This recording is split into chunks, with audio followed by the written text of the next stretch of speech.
Hello, BookTube.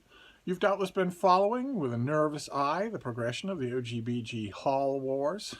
You saw Mark Richardson go out to get himself a new microphone and decide while he was out and about he might as well do some book shopping and come back with a stack of great, perfect condition new books that he paid 71 cents for total. You've probably seen Sean Standfast, who is in a lockdown so strict that his local authorities have not only bricked up his doors and windows, but daubed them with lamb's blood, and yet he still manages to get books and haul them on his channel. And worst of all,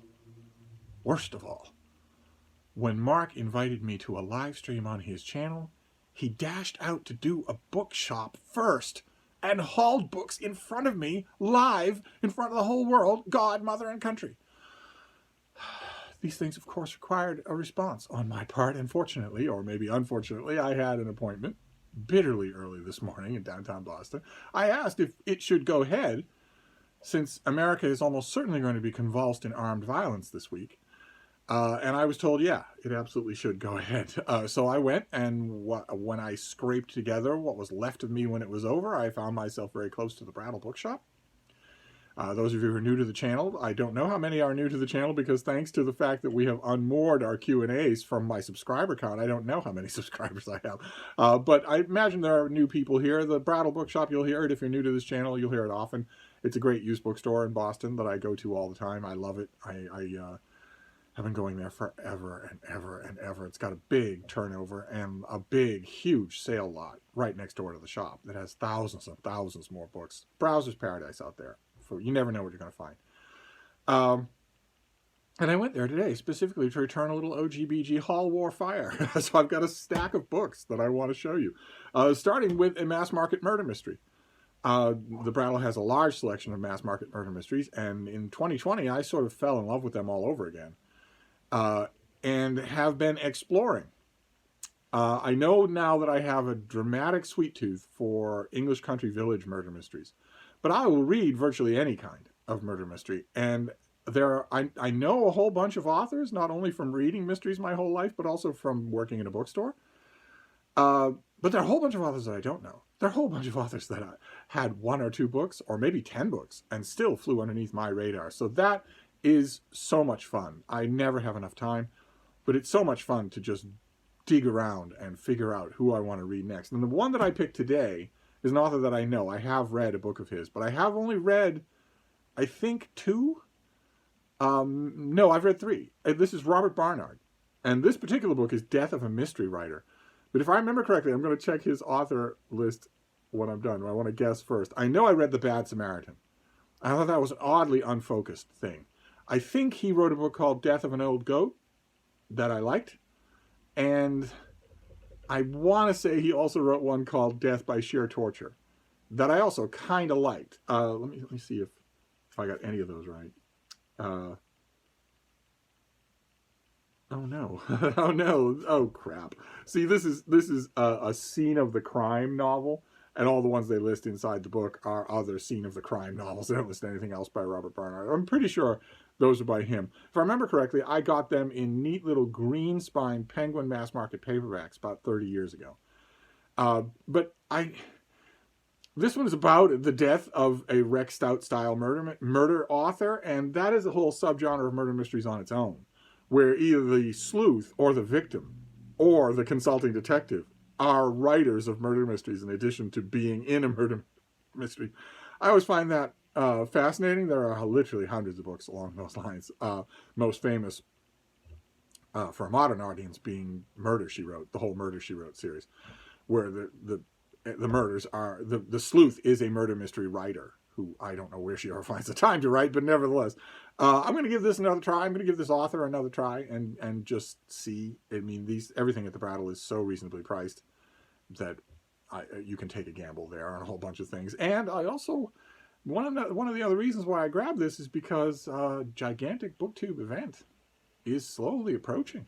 March Mystery Madness is slowly approaching when we will be concentrating on murder mysteries. So I got that, and it'll be the work of an hour to read, so I'll just pop it down. And then this next one is a modern library. It's one of 2 modern libraries that I got today, and this is an old one, and I've had it many times and given it away and also preached it recommended it to people as an introduction to its subject. This is edited by Francis Godolphin, and it's The Latin Poets. Francis Godolphin was a longtime Princeton academic. He wrote a string of scholarly articles on classical literature, but he was also a playful man with a lively intellect, a tremendously fun teacher. And this is a fairly standard idea for an anthology. This is him just lining up Roman poets translated by many, many, many different hands, just depending on his sensibility. He was a firm believer that that translations often lose the whole game by trying to be literal, and that's why there are so many poets represented in the table of contents of this book. And as soon as I saw it, I realized that I currently don't have a copy, so I will gussy this up just a little. It's got a paper dust jacket from a time when that meant actual paper, and that's not very sturdy for someone who's has hard on his things as I am. I'm going to read the daylights out of this thing. This next one is also a modern library, far more recent. This is Shelby Foote, who a lot of you will know as the beloved talking head in Ken Burns' documentary, The Civil War. I want to stress once again what I say just by reflex every time that documentary comes up on this channel. If you have not seen it, see it right away. If you have not seen Ken Burns' The Civil War, watch it again.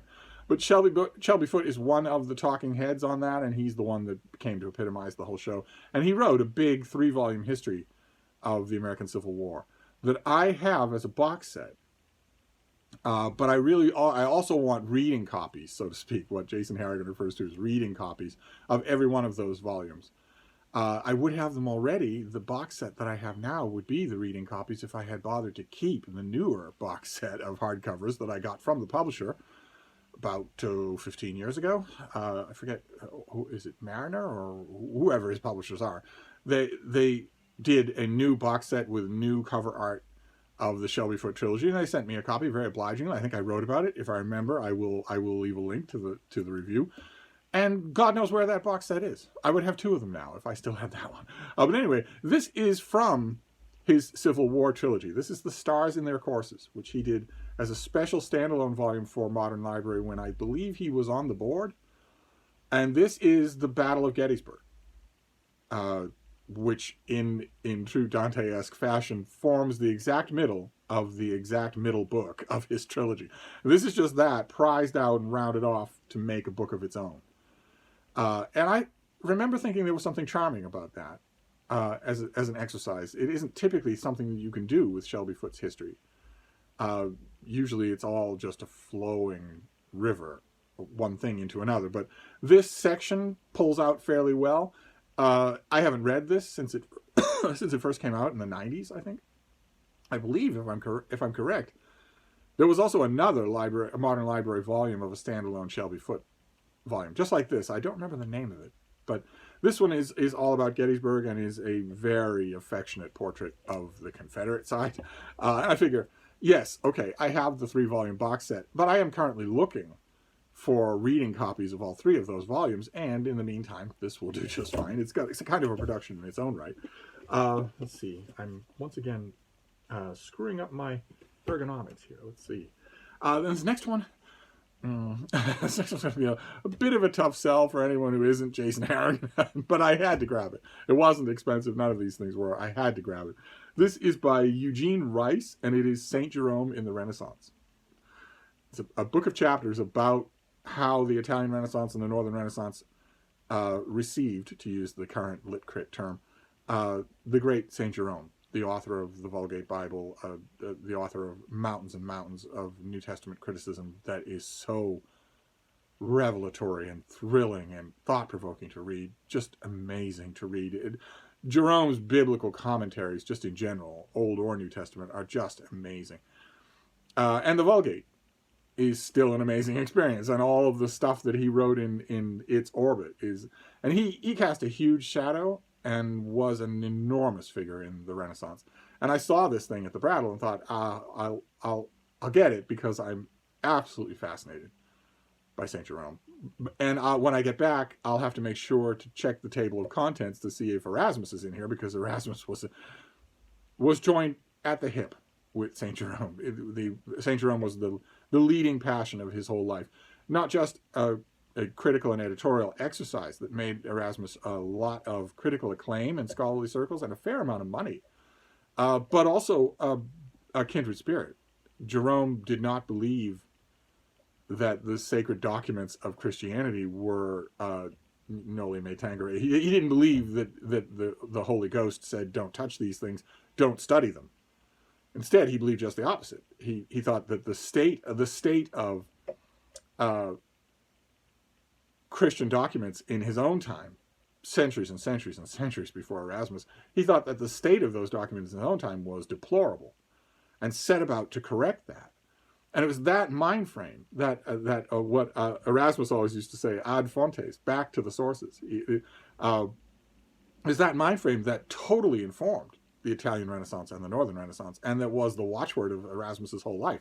And it turns out I need not check the table of contents because there's a whole chapter in here on Erasmus and St. Jerome. So that'll be the first part of that book that I read, but then I will read the rest of it because I don't believe I ever have. This next one will be familiar to people who've watched this channel far more than the FDA advises. This book has shown up on 2 library tours, and each time I have sung its praises so much that it has gone out the door. So when I saw a copy, I grabbed it, and I realized right away that I don't have one. This is, can you make that out? This is Richard Norton Smith's biography of George Washington, Patriarch.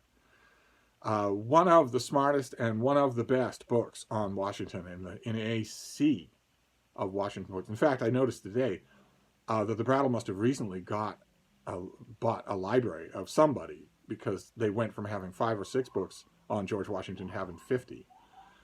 So if you were keen to study Washington, well, then you would have your pick of things to do. This wasn't with those other books. This was out in the sale lot, but I'm perfectly happy to have it. As soon as I saw it, I realized, now the revolving door is currently on stop, and you don't have a copy of this, so you need to get that right away. And I might give it a reread, although I confess that my historical reading lately has been geared towards the American Civil War rather than towards the American Revolution. Specifically because I'm hip deep in studying the Battle of Shiloh, but also because that spills out into other battles and into the key personalities involved, and eventually into the whole Civil War, which is, that would be a rabbit hole to end all rabbit holes. But in the meantime, I might reread parts of this, and of course I'll get wistful when I do. When I reread parts of this, I'll get wistful, because this author has been promising forever, for decades, that he is hard at work on a book I would really like to see, a book that I have asked to see many times on this channel, a big, popular presidential biography of Gerald Ford. I would very much like to see that. He'd be my first choice to write it. So maybe he is at work on it, maybe he's not. Then this next book is an example of precise OGBG sniper fire. It's not enough every once in a while. It's not enough to answer Mark Richardson's Vermont aggressions, how he's constantly on the road doing book hauls. Every once in a while, just to make sure that he doesn't get overconfident, I also need to bear down and pick off one of his Green Mountain Boys specifically. And that means finding a book that he has recently held up on his channel. And it turns out I did. Now, this one's not in perfect condition the way his was. And it wasn't, 12 cents and a promise of a bushel of apples come spring, or whatever people pay in Vermont. But nevertheless, it's this. It's a two volumes in one of the great Edith Hamilton. This is her book, The Greek Way and the Roman Way, in one volume, where she just meditates in an extremely classicist, extremely informed way on the marquee names of Greek and Roman literature.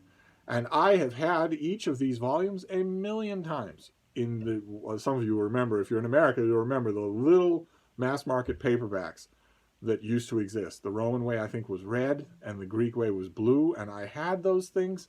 I've had a million copies of them, and they were so poorly made.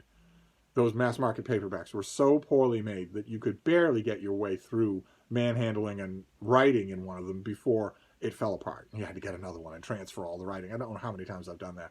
I didn't, until Mark held this up on his channel just the other day. I wasn't aware of this volume. I don't know how. I'm sure that it was at bookstores that I've worked at, but nevertheless, now I have it, and I will, I know that I don't have the Greek Way at all. But I think I still have a battered copy of The Roman Way with tons of my latest annotations. I will transfer those into this, and that'll be the end of it. I'll put this book in here, and I won't bother to get any other copies of these things. This next one was a rebuy of a book that I have praised on this channel before. This is Gay Daly's Pre-Raphaelites in Love. I found a hardcover with a nice library-style plastic dust jacket on it. Just lovely. And that's great, because I have shown you a few times on this channel the trade paperback. I love the Pre-Raphaelites. I just love them. I love their biographies, their life stories, their letters, their journals, far more than I like even their artwork. I just think they make a fascinating story in the history of art. But I don't often like the books about them, which often seem to me to be syrupy and maudlin. But this one is fantastic.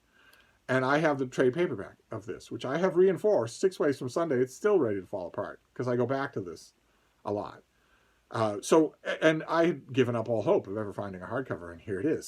So, and not only is it a hardcover, but it's a hardcover that I don't need to reinforce on my own with packing tape or anything primitive like that. It's already got a dust jacket and a jacket for the dust jacket. This is also going to tempt me very strongly to a reread, very, very strongly. But I'm going to do my best to resist, maybe to read only a bit or a piece here or there. Then this next one is a read.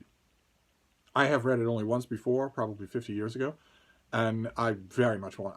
I am going to read the whole thing. I'm not going to dip in. I'm not going to self-control or anything like that. I'm just going to read the whole thing. I never thought I would encounter this. I've never seen it used before today. This is Edge of the World by Charles Neater, and this is one of, I think, 2 books that he wrote of his time in Antarctica. This one's specifically about Ross Island and the Ross Ice Shelf, but it also narrates some of his adventures inland from Ross Island, where you can trek inland over the pack ice and just deep into another world, just another world. When you are away, even a little bit away from human habitation in Antarctica, you feel like it must feel if you were on Mars.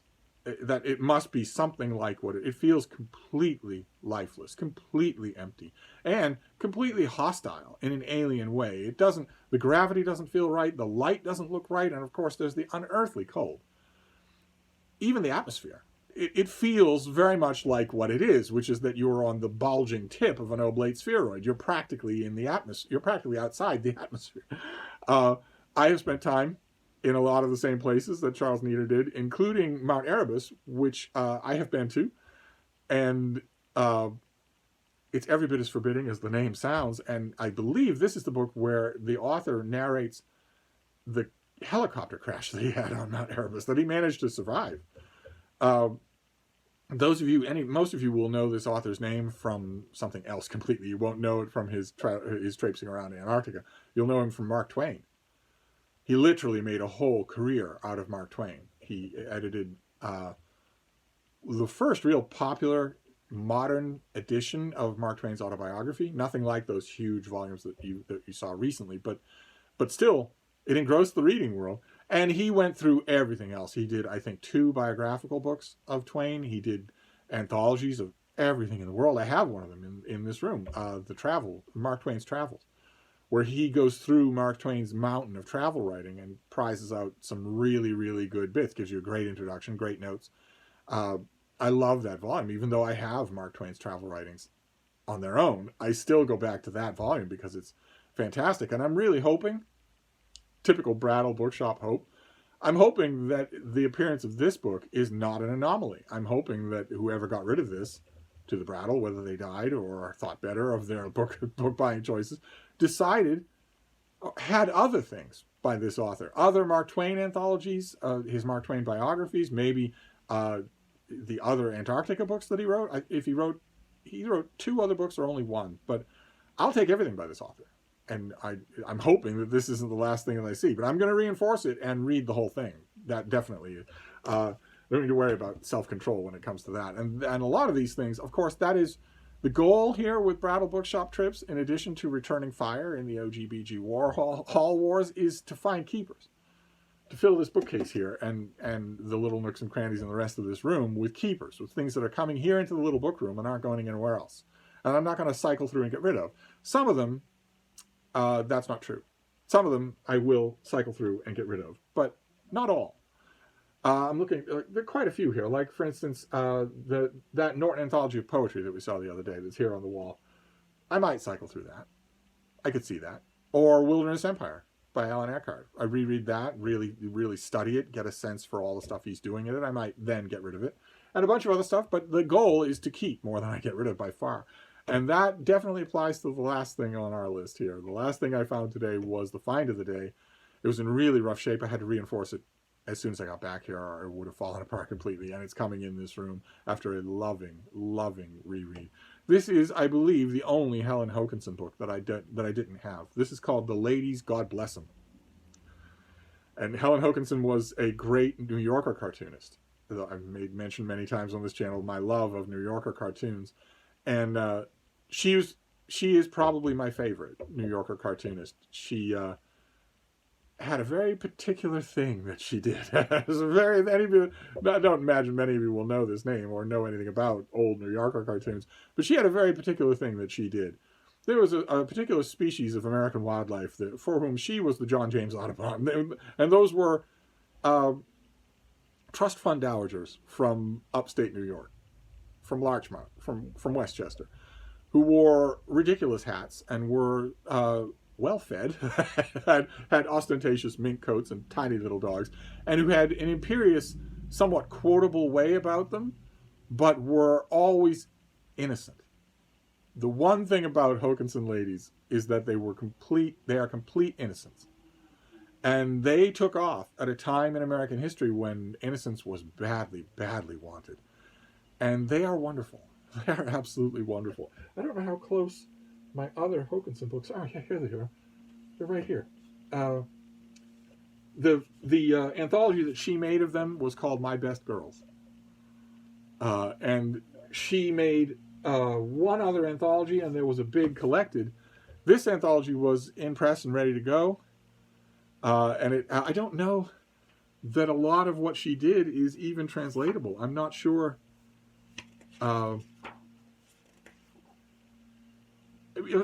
I'm not sure how much of the humor is translatable. I think a lot of the Hokinson women, all of her best girls, I think a lot of them went with her. She's not around anymore, and I don't think they are either. Like, for instance, this one. They practically had to shoo me out of Gimbals. Or, a lot of you will know... Do you lick or do I lick? You've got the hats and the little dogs.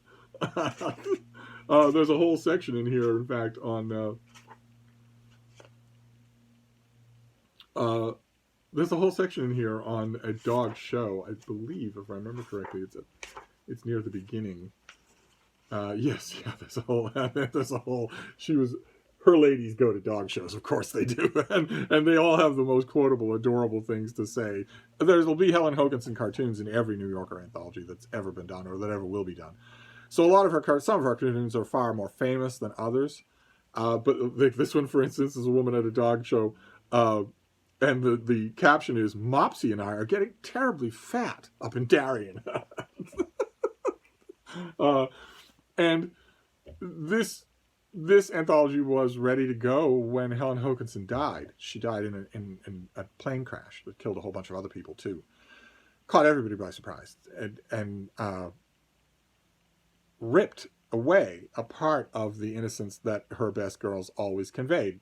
And it's put well in the beginning of what the hell? Oh, look what's inside this thing. That's a John Singer Sargent mural from the Boston Public Library on some sort of card. Why would that?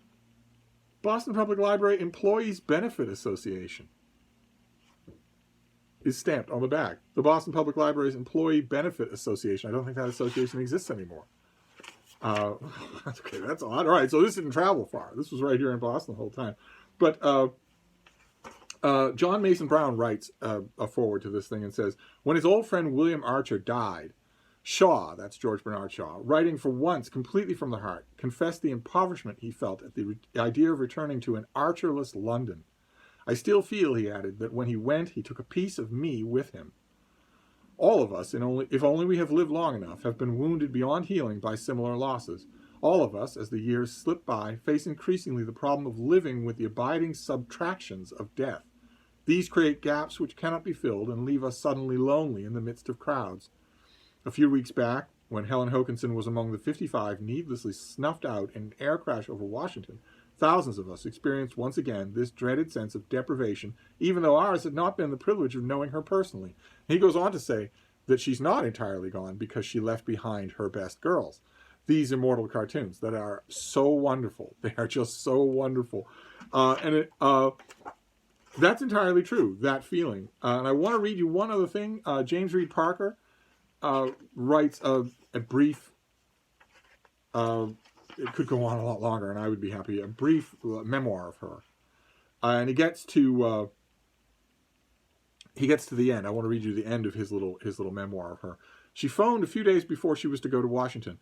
"I'm not calling about business," she said. "I just feel like having a chat."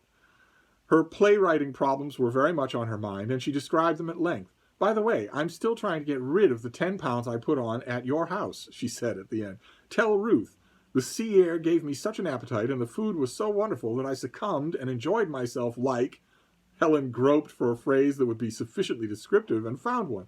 "Like a Hokinson woman," she said. Like one of her own cartoon creations. Having a few minutes to spare at LaGuardia Airport, Helen sketched a man and woman arguing with each other in the waiting room. "Can't we do something with these people?" she scribbled under the drawing and posted it to me from the airport. Of the next hour, I need not write. Ross, that is the presiding eminence at the New Yorker, Ross telephoned late that afternoon when word from Washington had extinguished his last hope. Talking was hard for both of us. And that's how he ends the thing. But it doesn't matter. No amount of funereal notes at the beginning of this volume can stop you from smiling all the way through it because these ladies are so wonderful.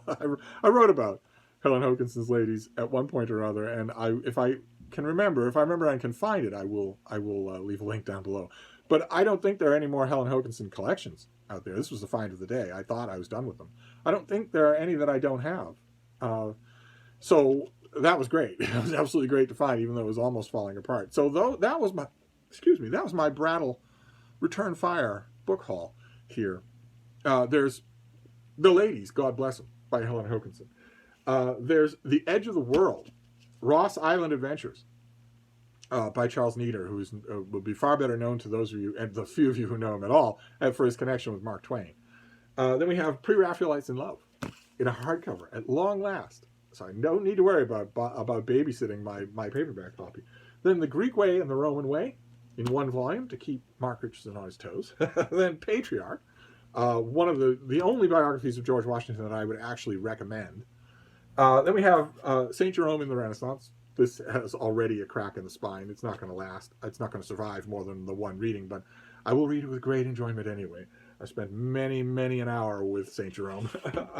Then The Stars in Their Courses by Shelby Foote, a modern library standalone, essentially a couple of chapters from the middle of his Civil War trilogy.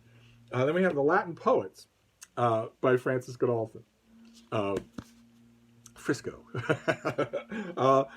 Just a collection of, Horace through the ages, Virgil through the ages, Catullus through the ages.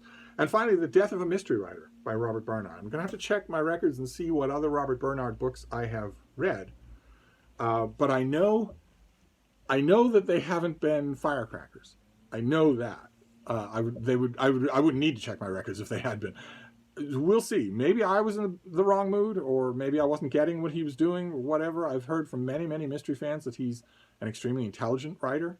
Maybe I just missed what he was doing. We will give it a try. That'll be the first thing that I read. I will pop this down like candy today, in between books. And then I believe the next thing I will do will be the St. Jerome book. I'll just get that out of the way. But one way or another, not a bad Brattle haul. I strongly suspect that it will be the only Brattle haul this week, no matter what the aggression of my fellow OGBG combatants is. If I'm wrong about that, you'll be the first to know. But otherwise, I'm going to wrap this up, but I'll be back. Thank you, BookTube.